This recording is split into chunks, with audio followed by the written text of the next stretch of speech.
Scorpio, hello, Amanda here. Welcome to Unseen Hands Healing. This is going to be your small story reading for the month of February. So for these readings, I choose a book off the shelf that seems to want to speak to you, turn to a passage at random, and I'll read that to you here. And then we will go to the cards to further illuminate whatever story or message might be coming through for you at this time. So Scorpio, two passages for you today. One is from this book by Elaine Showalter, A Jury of Her Peers, celebrating women, American women writers, from Anne Bradstreet to Annie Proulx. Okay, this is the book. Here's the passage. It's in a chapter entitled The 1990s, Anything She Wants. As they approached the 21st century, American women writers had traversed the three stages of feminine, feminist, and female writing and had moved into the fourth stage, free. Asked why she rarely chose to write about women, Annie Proulx replies, writers can write about anything they want, any sex they want, any place they want. No longer constrained by their femininity. Femininity. Women were free to think of themselves primarily as writers, subject to the same market forces and social changes, the same shifts of popular taste and critical fashion, the same vagaries of talent, timeliness, and luck as men.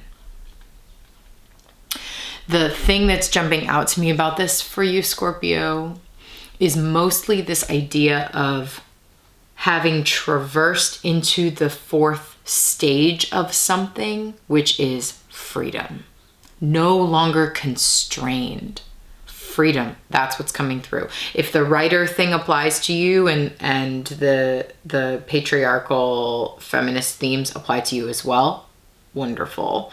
But I'm really feeling this idea of no longer constrained.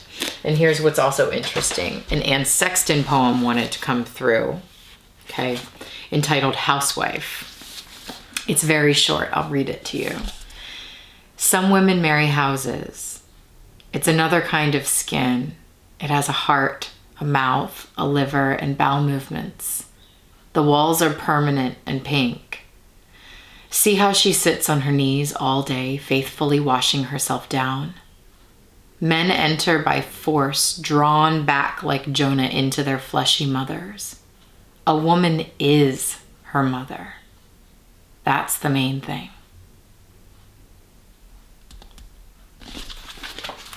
I'm intrigued, Scorpio. We have this image of freedom from constraint, being allowed to be fully free in your humanity, and specifically in terms of self-expression. And then we have this poem from Anne Sexton talking about how, like, this a woman, this idea of housewife actually being a woman married to her house, and this house being like a mother, a womb space, drawing the woman further into herself as Jonah is drawn into the belly of the whale.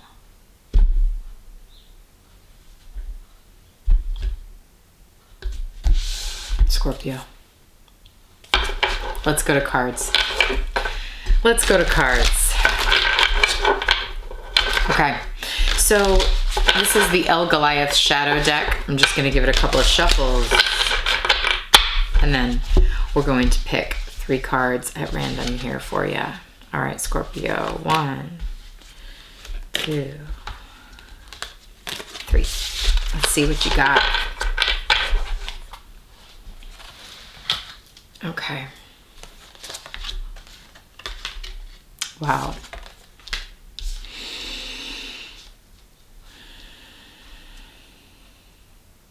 I'm just seeing where the cards need to be placed before I show them to you. Interesting. The deck just fell, and the card that flipped up may be something we need as part of this reading, Scorpio. Okay. Okay. Here's the 3. The 4 of Cups, the 10 of Wands, and the Hierophant. In this deck, it is the wandering mind, W-O-N-D, the wandering mind, the overburdened beetle, and the Master of Keys.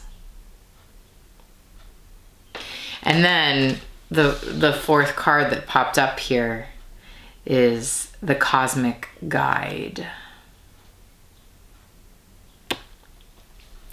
The Star, okay? It's the Major Arcana Star card. So there's this overarching energy here of the star, this cosmic guide, and you know, Scorpio, this energy of stars, and specifically like the birth of stars has been coming through your readings for a while now. If you're new to my channel, go back and look at the previous small stories in particular and you'll see what I mean.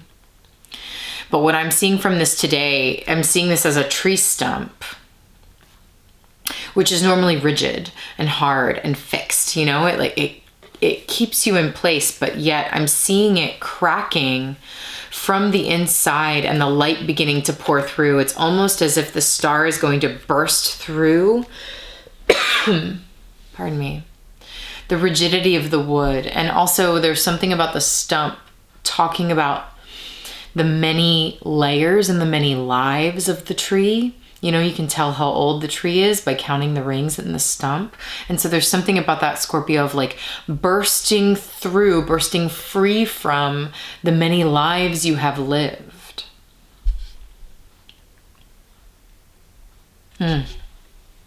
Really beautiful, especially along with that reading. And then here we have you, the wandering mind, in this Four of Cups card. I think just absolutely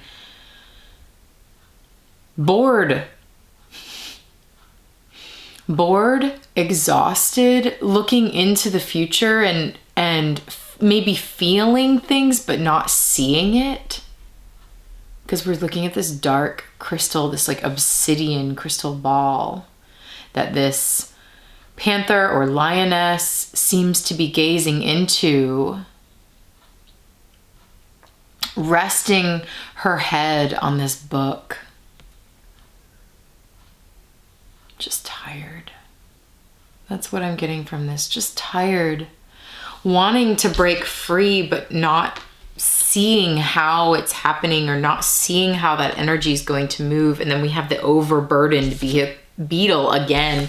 This kind of heaviness, this weighted, heavy energy that's coming through both of these cards. What's interesting today, though, is I'm seeing this beetle while, you know, the burden that the beetle is carrying. It's interesting because we got this poem about the house being, you know, a woman being married to her house.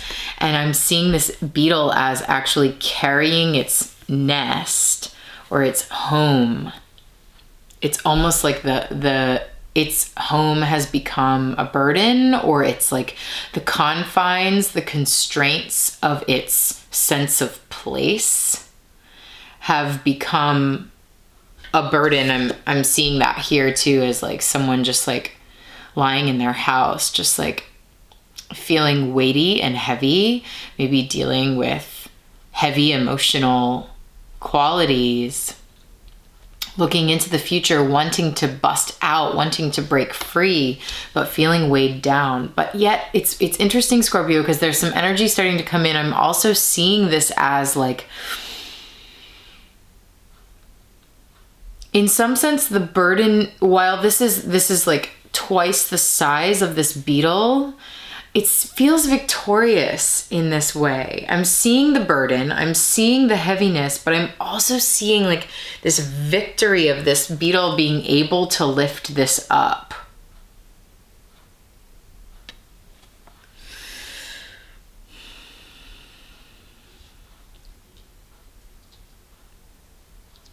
There's also something, Scorpio, about the thorns, the thorny thicket of like protection around you, maybe. And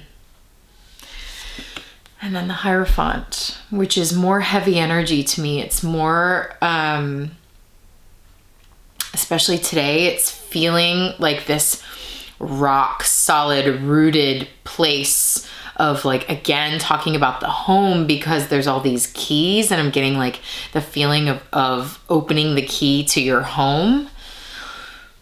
For me, the Hierophant talks about commitment in the sense of like, what are you committing to? You know, it can talk about commitments to other people, commitments to a job or a higher institution or some sort of devotional religious system, or in the case of the Sexton poem, a woman being married to her house, being committed to her house, being committed to this heavy sort of constraint energy that I'm feeling. And it's almost like the key to unlocking that door and almost like letting yourself out, because we have this extra card that really insisted on coming through here of like busting out of that rigidity. Just, I'm seeing the tree stump here just bursting into smithereens.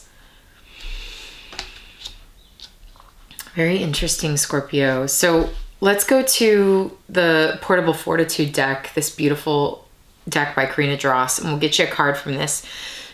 Before we do, Scorpio, if this feels like some energy that is beginning to resonate with you, I'm going to take this into a more specific extended reading now, where we'll use some other cards and get some clarity and see if we can hash out some of this energy and see what this is specifically referring to. So if this is resonating so far and you'd like to view that, check out the preview at the end of this reading. It's going to give you a little glimpse into what we get into in the extended.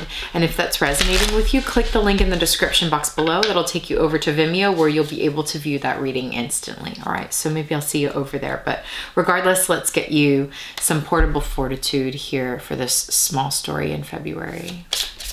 What is this fortitude, the protection that Scorpio needs for February? What's the message for Scorpio? Interesting. This seems to be right on the lines here. Protection from idle hands and empty mornings. Here we see a woman, hands full, right? We got the baby, we got the coffee cup, we got the dogs, we're taking them out for a walk. Here we go, getting the day started, getting up and out, which is very different energy from this Four of Cups. Feeling of malaise, feeling of heaviness, feeling of emotional boredom, or this like void space feeling, or like lack of motivation for things. And this seems really apt, Scorpio, that you're getting this protection from that sense of empty hands and idleness, of not having enough to fill your time and enough to fill your being with aliveness. Okay, wow. And I could just feel the energy in even in me, in my being, as I'm doing this reading, is heavy. It's just sort of heavy and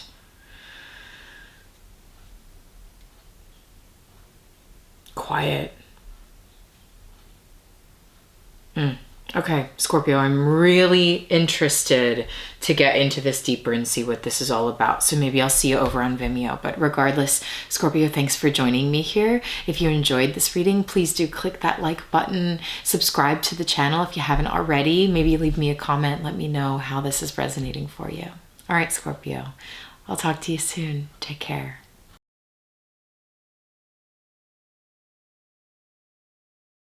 I am ready to end this cycle, and I cannot come back as the frickin' beetle, pushing the dung uphill again and having to do this cycle over again. That energy is also here. I don't want to do these cycles over again that I have been doing in my life. It's time to bust out of that. It's time to be reborn as a star, to be reborn and not into the same energy. Unbelievable. And then we have protection from being led astray. And we see more star energy here with the Big Dipper, or maybe it's the Little Dip. You know, we see a ship, steering the ship, navigating by the stars. If this is a rebirth energy and you're sort of navigating your way out of this void space, Scorpio, praying for the stars to help guide your way out.